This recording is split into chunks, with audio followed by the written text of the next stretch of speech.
ქალის სასტიკი მკვლელობის საქმე მცხეთის სასამართლოში გასული წლის ნოემბერში მომხდარი ფემიციდის საქმეზე მოსამართლეს დაზარალებულის პოზიცია მოკლული 25 წლის ქალის დედამ წარუდგინა. ქმარს გენდერის ნიშნით დამამძიმებელ გარემოებებში ჩადენილ განზრახ მკვლელობას ედავებიან. კაცმა ახალგაზრდა ქალის მოკლა მცირეწლოვანი შვილების თვალწინსა და გასული წლის ნოემბერში ეს ფაქტი თიანეთის მუნიციპალიტეტში მოხდა. მძიმედ დაშავებული მსხვერპლი გამოიყვანეს თბილისში. ერთ თვეში ის რეანიმაციულ განყოფილებაში გარდაიცვალა. კაცს უვადო პატიმრობა ემუქრება. რა უთხრა დედამ სასამართლოს ფემიციდის უმძიმეს საქმეზე თემაზე ქეთი ნადიბაიძე მუშაობს. მან მოისმინა დღევანდელი ჩვენება ქეთი გისმენთ. მოკლული ქალის დედა მიმართა დღეს სასამართლოს და მოსამართლისგან მოითხოვა მისი სიძის წინააღმდეგ უვადოდ თავისუფლების აღკვეთის გამოყენება. რამდენიმე დღეში გაირკვევა, გაითვალისწინებს თუ არა დაზარალებულად ცნობილი დედის მიმართვას სასამართლო და რა სახის პატიმრობას მიუსჯის დამნაშავეს. 5 მაისს არის მომდევნო სხდომა ჩანიშნული და სავარაუდოდ ეს იქნება ამ საქმეზე ბოლო სხდომა და მოსამართლე გავა გადაწყვეტილების მისაღებად. 25 წლის ქალის საქმე, ფემიციდის ეს საქმე შეიძლება ითქვას, რომ არის ბოლო წლების განმავლობაში ერთ-ერთი ყველაზე მძიმე შემთხვევა ფემიციდის. 25 წლის ქალი ქმარმა სამი მცირეწლოვანი შვილის თვალწინ მოკლა. ეს მოხდა გასულ შემოდგომაზე ნოემბერში.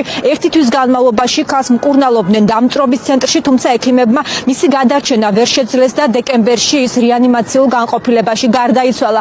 უფლებადამცველები, რომლებიც დაზარალებულად ცნობილი დედის ინტერესებს და უფლებებს იცავენ, ამბობენ, რომ ამ შემთხვევის თავიდან აცილება შესაძლებელი იყო, რადგან როგორც მოგვიანებით ქალის ოჯახის წევრებმა გაარკვიეს, მეზობლებისთვის ცნობილი იყო არაერთი ფაქტის შესახებ, ძალადობის არაერთი ფაქტის შესახებ, არაერთხელ იყო სასწრაფოდ გამოძახებული ძალადობის შემდეგ, თუმცა ვერ მოხდა ძალადობის პრევენცია და ამ დანაშაულის პრევენცია. ოფიციალურად ძალადობის მსხვერპლ ქალს პოლიციისთვის არ მიუმართავს და ბოლო ძალადობა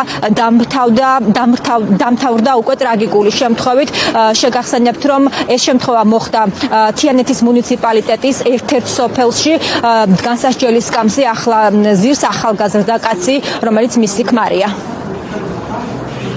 მე მინდა ჩემი შვილის მკვლელი, როგორც ჯამრთელი შვილი ჩავაბარე მე თემურ ყარალაშვილი დაისაჯოს უმაღლესი ზომით, უვადო პატიმრობით. იმის გამო, რომ მე იმან 3 შვილიშვილი დამიტოვა ობლად დედის გარეშე და მეტი რა უნდა ვთქვა, ცოცხლად დამიცვა, სრული ამ სიტყვის მნიშვნელობით და მოდიხარ და მეუბნებით არ ილაპარაკო ამაზეო. ეს იყო განზრახ მკვლელობა და ეს იყო სისატკით ჩადენილი მკვლელობა და არა რაღაც მოფიქრებული და დადგმული სცენარი. მე იმისთვის არ ჩავაბარე შვილი, რომ გადაესხა ბენზინი და დაეჭა. მე ჩავაბარე მინდოდა ყოფილიყო კარგი, წყნარი და მშვიდი ოჯახი. შეექმნათ და ყოფილიყო მშვიდები და წყნარები და მშვიდი და წყნარი კი არა, იმას დღეები გამოატარეს იქ ელიტა უწერელი. შემნიც კი გამიშრა ამ ქნის მანძილზე ნოემბერსაკ მტირი ვარ ქალი მის შვილებს ვუყურებ მტირალებს მონატრებულებს დედის მონატრულებს ყველაფერს უყურებ უკვე ბავშვები დამინერვოზეთ ბავშვები მე არ ვიცი წლის ბავშვს რა უნდა როგორ უნდა აუხსნა რომ მისი დედა ცოცხალი ვეღარასოდეს იქნება და ვერ მოეფერება. ყოველღამე ტირის დედა მინდა რა უკნა, სიდან მოუყვანო დედა ამიხსენით ბატონო მოსამართლე. პროკურატურის გარდა დაზარალებულების ინტერესებს იცავს არასამთავრობო სექტორის წარმომადგენელი, უფლებადამცველები, რომლებიც დღევანდელ სხდომასაც ესწრებოდნენ. მათ იმედი აქვთ, რომ სასამართლო ამ მძიმე საქმის გარემოებებს გაითვალისწინებს და გენდერის ნიადაგზე ჩადენილ დანაშაულად აღიარებს ამ შემთხვევას. ისინი საუბრობენ მსგავსი ტიპის დანაშაულებების და ფემიციდის ფაქტების პრევენციასთან დაკავშირებულ პრობლემებზე, ასევე ლაპარაკობენ იმ საკანონმდებლო ინიციატივებთან დაკავშირებით, რომელიც ქართულმა ოცნებამ ბოლო პერიოდის განმავლობაში პარლამენტში დააინიცირა და რომლის მიხედვითაც უფლებადამცველები შიშობენ, რომ გენდერის ნიადაგზე ჩადენილი დანაშაულებების იდენტიფიცირებაც კი შესაძლოა პრობლემა გახდეს.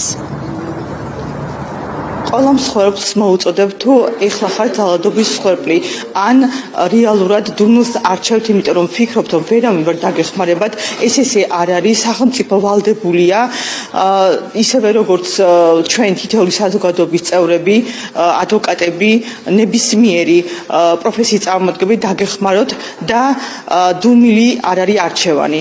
აუცილებლად ისაუბრეთ ძალადობის შესახებ. ჩვენ დაგეხმარებით. ფემიციდ დავარქვათ, აი ამ ნაწილში შეიძლება სახელმწიფოს უკვე პრობლემა შეექმნას და აი ეს უმოტივო მკვლელობა დაგვრჩეს საბოლოოდ, თუ კი გაუქმდება საერთოდ გენდერის ცნება და ეს ყველაფერი აისახება, რა თქმა უნდა, საქმის კვალიფიკაციაზე, აისახება სამართლებრივ შედეგებზე და ზოგადად ქალების მდგომარეობაზე და მათი ასე ვთქვათ უფლებრივი მდგომარეობა ძალიან დამძიმდება საქართველოში. ძალიან დიდი გამოწვევა არის გენდერული შელწყმარებლობის მოტივის გამოკვეთა სასამართლოს უჭირს და ზოგჯერ უმოტივო მკვლელობად მიიჩნევენ ფემიციდს და აი უთანასწორობის გამოკვეთა არ შეუძლიათ და ეს რეალურად ძალიან დიდ პრობლემას წარმოშობს სასამართლოს მხრიდან და რეალურად ამის გამო ვერ ხდება თუნდაც დადასტურება ამ ფაქტის და გენდერული დისკრიმინაციის ფაქტის დადგენა. მაისში გაირკვევა სასამართლო გაითვალისწინებს თუ არა და აღიარებს თუ არა ფემიციდის ამ ფაქტს, როგორც განსაკუთრებული სისასტიკით გენდერის ნიადაგზე ჩადენილ დანაშაულს. 5 მაისს არის შემდეგი ცდომა, როგორც გითხარით, ჩანიშნული, რომელიც სავარაუდოდ ბოლო იქნება და მოსამართლე რევაზ ნადოი გავა გადაწყვეტილების მისაღებად. შეგახსენთ, რომ 25 წლის ქალის მკვლელობის ფაქტზე განსასჯელის სკამზე მისი ქმარი ზის და საქმეს იხილავს მცხეთის რაიონული სასამართლო.